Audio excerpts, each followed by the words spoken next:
nitaenda kufundisha kutengeneza logo. Kama hauna logo na hauna hela kumlipa graphic designer kutengeneza logo, leo ndio kufundisha kutengeneza logo.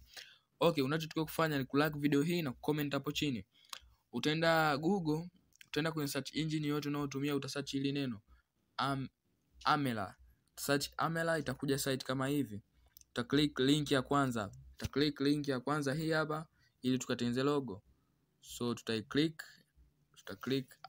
hapo link ya kwanza, tutaenda. Utaona hapa inakwambia enter your company name. Utaandika hapa Heritage Tech. So na wewe utaandika jina ya kampuni yako au jina ya biashara yako. Mimi nitaandika hapa Heritage Tech. Nikishaandika Heritage Tech, nitashuka chini, utakuja kubonyeza ka button aka. Utabonyeza ka button kwa hapa chini. Utabonyeza ka button kwa hapa chini.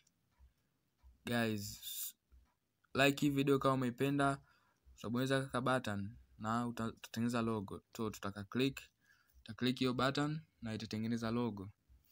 Utaona hapa inakutengenezea logo na itaiweka kwenye mockup. Utaona hapa logo yetu ni hii hapa, imeshatengenezwa. Unaona ikiwa hapa logo yetu ishatengeneza.